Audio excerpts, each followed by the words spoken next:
ክርስቶስ ተንሥአ እሙታን ሞተ ወጌዶ ለሞት ክርስቶስ ተንሥአ እሙታን በአብይ ኃይል ወሥልጣን አሰሮ ለሰይጣን አግዓዞ ለአዳም ሰላም እምይእዜሰ ኮነ ፍስሐ ወሰላም።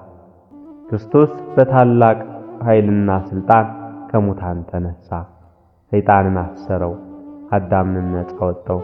ስለዚህም ከእንግዲህ ወዲህ ፍጹም ሰላምና ደስታ ሆነ።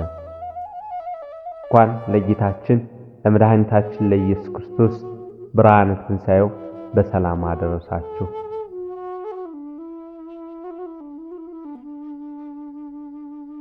ከትንሣኤ በኋላ ዕለተ ማክሰኞ ቶማስ ተብላ ትሰየማለች። በዚህ ዕለት ቶማስ ጌታን አይቶ ማመኑ ጌታዬና አምላኬ ብሎ መመስከሩን ይዘከራል።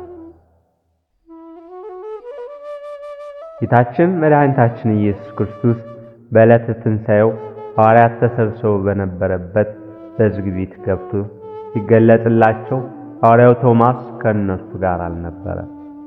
ሐዋርያትም የጌታችንን ከሙታን ተለይቶ መነሳት ቢነግሩት እኔ ሳላይ አላምንም አላቸው። በሚቀጥለው ሳምንትም ጌታችን ቶማስ በተገኘበት በድጋሚ ተገለጠላቸው።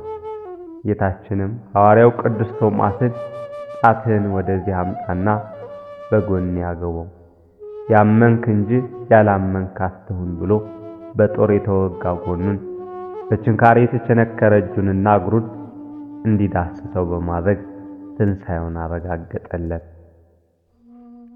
ቶማስም ሲዳስሰው እጁ ከእሳት እንደገባ ጅማት ስለተኮማተረ ጌታዬ አምላኬ ብሎ መሰከረ።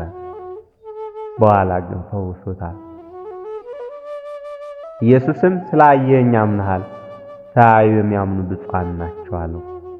ምንም እንኳን ድርጊቱ የተፈጸመው በዳግም ትንሣኤ ቢሆንም የሐዋርያው መታሰቢያ ሆኖ ዕለተ ማክሰኞ ቶማስ ተብሎ ተሰይሟል። ዮሐንስ ወንጌል ምዕራፍ 20 ከቁጥር 24 እስከ 31 ተጻፈ። ቶማስም ለእኔ የእጆችንና የእግሮችን ችንካሮች ቅድስት ጎንን መወጋት ማሳየኝ፣ አስቀድሜ ይጠራጠርና ትንሣኤውን ሳላምን ሳላየው የቀኝ ጎንን መወጋት ገልጦ አሳየኝ፣ ደስ ማለኝ። መጽሐፈ ድስቅልቅልያ እንዲህ ይላል። ይህ ዕለት ሐዋርያው ቅዱስ ቶማስ የጌታችንን ትንሣኤ ካላየው አላምንም በማለቱ ጎኑን ያዳሰሰበትና እጁ የደረቀበት መልሶም ያዳነበት ትንሣኤውን አይቶ ማመኑና ጌታዬ አምላኬ ብሎ መመስከሩ የሚታሰብበት ዕለት ነው። ቶማስ ማለት የስሙ ትርጉም ፀሐይ ማለት ነው። ከ12ቱ ቅዱሳን ሐዋርያት አንዱ ነው። ጌታችን መድኃኒታችን ኢየሱስ ክርስቶስ ሞትን ድል አድርጎ ከተነሳ በኋላ ትንሣኤውን ለቅዱሳን ሐዋርያት ሲገልጥላቸው ቅዱስ ቶማስ በቅርብ አካባቢው አልነበረም። ሲመለስ የጌታ ሞትን ድል አድርጎ መነሳት ከቅዱሳን ሐዋርያቱ ሲሰማ ትንሣኤውን ከራሱ ከክርስቶስ መስማት ሽቶ ነበርና ካላየው አላምንም አለ። ቤተክርስቲያናችን ሊቃውንት ለዚህ ሐሳቡ በትርጓሜ 3 ምክንያቶች ያስቀምጣሉ።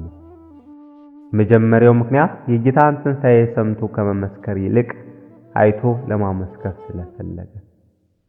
ሁለተኛው ሌሎች ቅዱሳን ሐዋርያት ተነሳ እያሉ ሲያስተምሩ ከባልንጀሮች እንደሰማሁት ተነሳ እያለ ማስተማሩ ከእነርሱ የሚያሳንሰው ስለመሰለው። ሶስተኛ ውልደቱ ትንሣኤ ሙታን የለም ከሚሉ ከሰዱቃውያን ወገን ስለነበር ከልጅነት ጀምሮ ስለ ትንሣኤ ሙታን ካለው የተሳሳተ መረዳት ለመላቀቅ አይቶ በማመን እና በማረጋገጥ በፍጹም እምነት መመስከር ስለፈለገ ነው ይላሉ። በእነዚህ ምክንያቶች ጌታ ተነሳ ቢሉት የተወጋ ጎኑን የተቸነከረ እጁን ካላየው አላምንም አለ። ጌታችንን ጣትህን ወደኔ አምጣና በእኔ በጎኔ አግባው አለው። ያመንክ እንጂ ያላመንክ አትሁን አለው። ቶማስም እጁን ከጌታ ጎን ሲያስገባ እሳት እንደገባ ጅማት ተኮማተሩ። በዚህ ጊዜ ጌታዬ አምላኬ ብሎ መሰከረለት። ቅዱስ ያሬድም ይህንን በዝማሬው ሲገልጽ እንዲህ ይላል። ከደቀ መዛሙርቱ አንዱ ቶማስ እጄን ወደ ጎን ጣቶችንም ወደ ቅንዋት ካላስገባው አላምንም አለ። ኢየሱስም እኔ እንደሆንኩ እመንብኝ እንጂ አትጠራጠር አለው። ቶማስም ጌታዬ አምላኬ አለ። ሐዋርያው ቅዱስ ቶማስ ወደ ዓለም ሄዶ ወንጌልንም ለፍጥረት ሁሉ ስበኩ የሚለውን የጌታ ትእዛዝ ለመፈጸም ዕጣ ወደ ደረሰባቸው አገር ወደ ህንድ ሄዶ በብዙ ተጋድሎ ወንጌልን የሰበከ ሰዎችን ካለማመን ወደ ማመን ከጨለማ ወደ ብርሃን ያመጣ በጥምቀት ብዙዎችን የእግዚአብሔር ልጆች ያደረገ ሐዋርያ ነው። ዛሬ ላላቸው የህንድ ኦርቶዶክስ ቤተክርስቲያንም የወንጌል መሰረት ለመጀመሪያ ጊዜ ጣለ አባት ይህ አባት ነው። ቅድስት ቤተክርስቲያናችን ግንቦት 26 ቀን በሰማዕትነት ያረፈበትን ቀን ታከብራለች።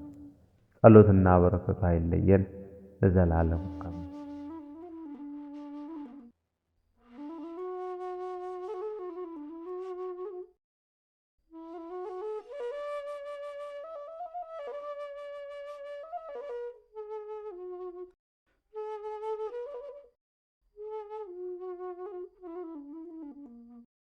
ከዚህ በመቀጠል አበው አባቶቻችን ስለ ክርስቶስ ትንሣኤ የተናገሩት እናሰማለን። እግዚአብሔርን የሚያምንና የሚወድ ቢኖር እርሱ በዚህ አንጸባራቂና የደስታ በዓል ደስ ይበለው። ብልህ አገልጋይ ቢኖር እርሱ ወደ ጌታው ቤት ገብቶ እልል ይበል። በጾም የደከመ ቢኖር አሁን ደሞዙን ይቀበል። በመጀመሪያው ሰዓት ወደ አምላኩ የቀረበ ቢኖር ዛሬ ሽልማቱን ይውሰድ። በሶስተኛው ሰዓት የመጣ ቢኖር እርሱ በዓሉን በምስጋና ያክብር። በስድስተኛው ሰዓት የደረሰ ቢኖር አይጎልበትምና አይጠራጠር። እስከ 9ኛ ሰዓት የዘገየ ቢኖር ሳይጠራጠር ይቅረብ። እስከ 11ኛው ሰዓት የዘገየ ቢኖር ስለመዘግየቱ አይደንግጥ፣ ጌታ ቸር ነውና። በመጨረሻ የመጣውንም እንደ መጀመሪያው አድርጎ ይቀበላልና። በ11ኛው ሰዓት ለመጣው ከመጀመሪያው ሰዓት አንስቶ ሲደክም ከነበረው ጋር እኩል ይሰጣልና። መጨረሻ ለመጣው ጌታ ምሕረቱን ይለግሰዋል። መጀመሪያ ለመጣው ያስብለታል። ለአንደኛው ይሰጠዋል፣ ለሌላኛው ጸጋውን ያድለዋል። ለአንደኛው መልካም ምግባሩን ይቀበልለታል፣ ለሌላኛው መልካም ፈቃዱን ይቀበልለታል። ለአንዱ ምግባሩን ያከብርለታል፣ ለሌላኛው በቅን ልቦና የሚያደርገውን ጥረት ያደንቅለታል። ስለዚህ ሁላችሁም ወደ ጌታችሁ ደስታ ግቡ። ፊተኞች ኋለኞችም ሆይ እኩል ደሞዛችሁን ተቀበሉ። ባለጸጎች ድሆችም ሆይ በአንድነት ዘምሩ። እናንተ ብርቶች ደካሞችም ሆይ በዓሉን አክብሩ። እናንተ የጾማችሁ መጾም ያልቻላችሁም ሆይ ዛሬ ደስ ይበላችሁ። መሠዊያው ምሉ ነውና ሁሉም በማዕዱ ደስ ይበለው። ፍሪዳው የሰባ ነውና አንድ ሰው እንኳን እንደተራበ እንዳይሄድ። ሁላችንም የእምነት በዓሉን እንካፈል ዘንድ ከቸርነቱና ከፍቅሩ ሀብት እንቋደስ። ማንም ስለ ድህነቱ አይዘን፣ ሁላዊት መንግሥት ተገልጣለችና። ማንም በኃጢአት አያንባ፣ ከመቃብሩ የይቅርታ ብርሃን ተንቦግቧልና። ማንም ሞትን አይፍራ፣ የመድኃኒታችን ሞት ከዚህ ነፃ አውጥቶናልና። ለእርሷ በመታዘዝም ጌታ ጠፍቷልና ለእርሷ በመታዘዝም ጌታ ጠፍቷታልና በሞትም ሞትን ገደለው። ወደ ሲኦል በመውረድ ሲኦልን በዘበዘው። ኢሳይያስም አሰምቶ እንደተናገረ ሲኦል ከጌታችን ጋር ፊት ለፊት ተገናኘች። መራራትም ከንቱ አድርጓታልና መራራት ሸንግሏታልና መራራት ሸሯታልና መራራት ነፍሳትን ይዛ እንድታስቀር አስሯታልና መራራት መቃብር የሩቅ ብእሲ ሥጋ አገኘው ብላ ዋጠችው። ስትውጠው ግን እግዚአብሔር ሆኖ አገኘችው። መረራት። ሞት ሆይ መውጊያ ወዴት አለ? ሲኦል መቃብር ሆይ ድል መንሳትህ ይዞም ማስቀረት ወዴት አለ? ክርስቶስ ተነሳ፣ ሞት ያንተም ጠፋ። ክርስቶስ ተነሳ፣ አጋንንት ማዘኑ። ክርስቶስ ተነሳ፣ መላእክት ሐሴት አደረጉ። ክርስቶስ ተነሳ፣ የሰው ሕይወት ነፃ ወጣች። ክርስቶስ ተነሳ፣ የሰው ሕይወት ነፃ ወጣች። ክርስቶስ ተነሳ፣ መቃብር ባዶ ሆነ። ክርስቶስ ከሙታን ተለይቶ ተነስቶ ለአንቀላፉት ሁሉ በኩር ሆኗልና። ቅዱስ ዮሐንስ አፈወርቅ እንደጻፈው